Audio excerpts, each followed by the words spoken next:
Hello, planet Earth. Welcome to my YouTube channel. We're at IDK, my BFF Jill 730. I'm Preston L. Young, wishing you warm salutations and congratulations as always. You've made your way to the Buffington Post. Now tomorrow, on April 6th of 2016, we are getting the Season 10 finale for Angel and Faith Season 10. It'll be issue number 25, and so everybody, I need you to reach into your super gay Buffy bag and pull out your Fred glasses and Angel and Faith Season 10 issue number 24, because it's time to do another viewer feedback episode. Here we go. My BFF Jill 730. So I had actually decided not to do a viewer feedback episode for issue number 24 because only 2 of you commented on the video. Whether that says something about the issue as a whole, or whether it just has to do with my channel and my fancy new restrictions that are on it, I couldn't tell you. I will say, however, that my impression of the issue was not a good one, and mostly the 2 of you who commented echoed my sentiments. So, longtime Buffington poster, love you girl, Amanda, Knitting Mummy, she gives us our first comment, which is, I was totally underwhelmed by this issue. Didn't really like it at all. I also can't see an ending that is going to make me go, wow, that was good. And I totally agree with you, Amanda. I feel like Season 10 of Angel and Faith had all of the potential in the world, and I feel like maybe it's going to have some payoff, but where we stand as of the end of issue number 24, I don't see a satisfying ending coming for us, and a cliffhanger ending, as Ken suggests to Amanda, would be totally great, but at the same time, there's this gray area around what's going to happen to Angel and Faith after their book wraps up, since things are getting so bad in San Francisco with Buffy and her book. So while a cliffhanger could work, I don't know that that cliffhanger will have us hanging over Season 11 of Angel and Faith, which to my knowledge has not been confirmed yet, or if it's going to leave us hanging over dropping down into Buffy the Vampire Slayer into the final arc of the season. The jury appears to be out. The whole idea of them not having announced the renewal for Season 11 after we've had, for over a month now, known that Buffy is going to get a Season 11 is really worrisome, and I expressed my concerns about Angel and Faith getting a Season 11 earlier. I noticed that so many people were watching my Buffy reviews and not tuning in to my Angel and Faith reviews, which I surmise to be evidence that Angel and Faith's sales are probably lacking.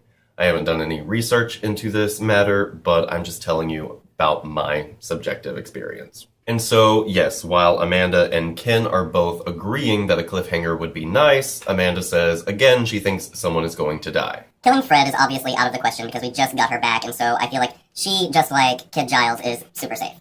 We know Willow over in Buffy is safe because she's going to be alive 200 years from now, and that's fine. I find it highly unlikely that we could have Xander or Dawn die just because of how close they are to Buffy, and the only way that I could see them really killing Xander is kind of him making amends for his choices at the end of Season 9, but at the same time, I don't really see them killing Xander. I mean, he's one of our core Scoobies, and to take him away might have someone like me who was sworn to stay with the comics forever leave, because Xander is part and parcel of the book. Again, Sophronia and Lavinia could die.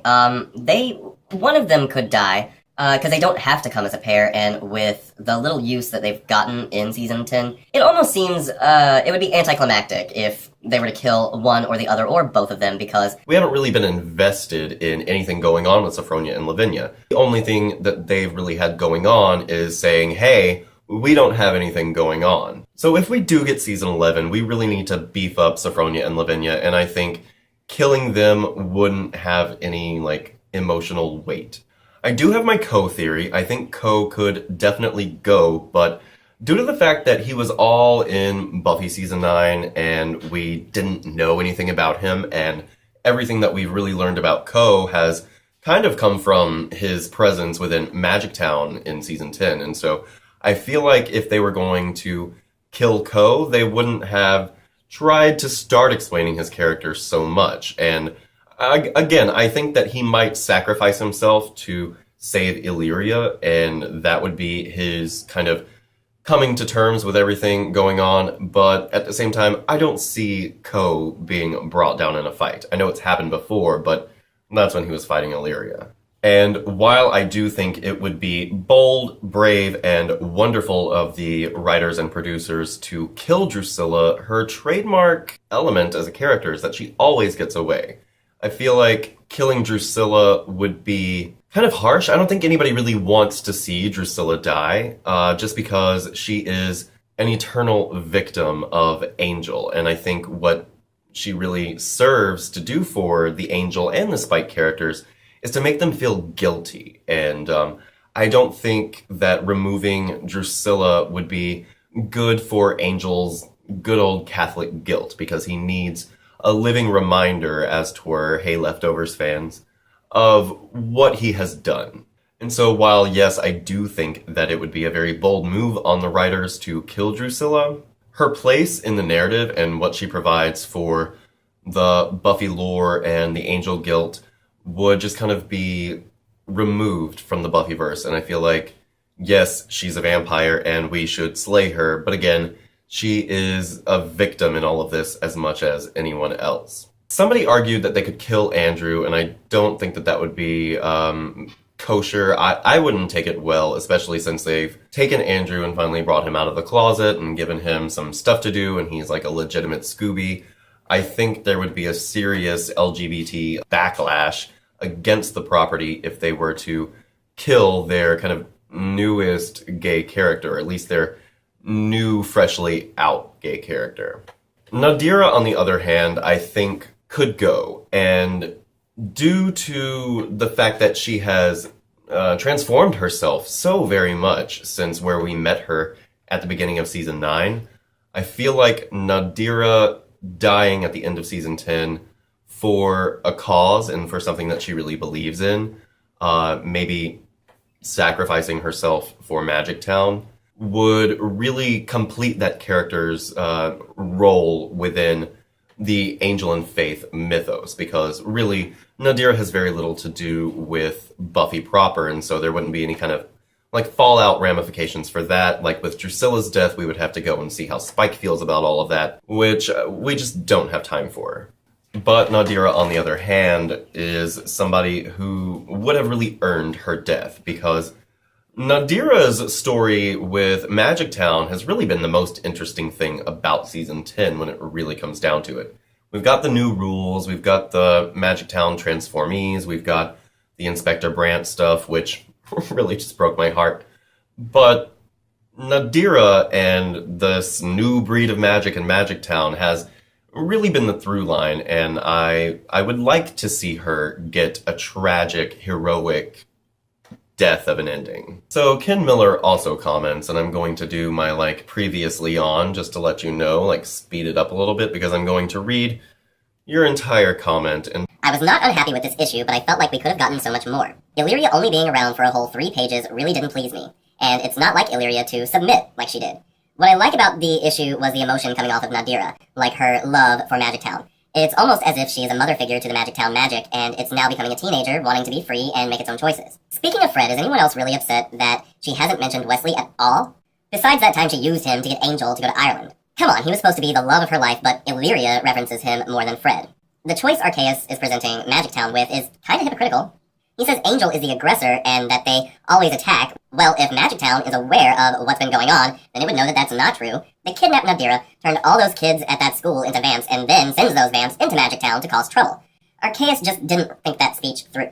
All the people standing behind him most likely had no choice into turning into vamps because of him, and now he's lecturing about free will? I see Magic Town doing nothing in the final battle. We have all we need if Illyria comes back and fights, and what a coward of Arceus jumping down as soon as Illyria goes away. We just don't know enough about all this new magic. Hell, at least on Buffy, the seed is understandable. This Magic Town magic is an all-new breed. Now, my argument against what Ken was saying about the vamps being turned against their will, we really only get the impression that Mary was the one who was going to be turned against her will. Drusilla sought out all of these kids who felt like their families didn't care about them and they wanted to be a part of a new family, you know, like a tale of two families. She offered them something. She didn't demand anything of them. And Brant and the cops and all the other, like, new vampires that are in this family, like, they have these new powers being new vampires. They can shapeshift. They're really hard to kill. They can walk in the daylight. Being a vampire now is better than it's ever been because they also have rights within society. And so that's something to really think about. Arceus is building a super family, a family of beings that want to be a part of something good and strong and, let's face it, eternal, which is what familial bonds are all about. As far as referencing Wesley, I think we should be more concerned with the real lack of character development for Fred overall. Wesley was the love of Fred's life, but now she has a new one, very much kind of like Dawn when you think about it. She's got this brand new life, and Wesley is not a part of it. I'm so sorry if that hurts your feelings that she doesn't talk about Wesley, but Wesley's super dead, and she probably doesn't want to talk about that because she should be too, and he died essentially for her. And yes, I do think that we should be dealing with all of these things going on in Fred's head because it's got to be very, very busy in there on top of all of the Illyria stuff, but the fact of the matter is we just have not spent much time with Fred by herself, and even when she and Faith were all teamed up, it was mostly character progression for Faith and just kind of getting Fred back into the swing of being alive.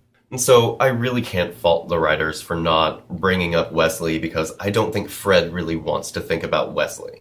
I agree, where the issue really works is the relationship between Nadira and Magic Town, which, as I was saying, is what really makes the season work. But that's not enough, and again, we have not had enough of Angel and Faith consistently throughout the season, which may be the point that they spent so much time apart that they didn't realize how much they really had come to depend on one another.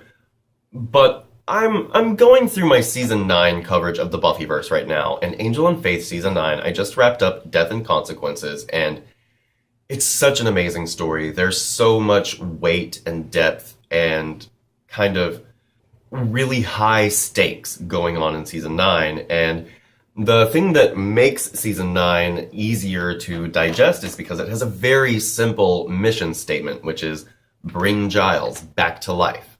That's the mission. That's pretty much all we're trying to do in every single issue of Angel and Faith Season 9. And the mission statement for Season 10 just doesn't appear to be there. Yes, Angel and Faith are responsible for Magic Town and they need to take care of it, but how good a job have they really been doing with that?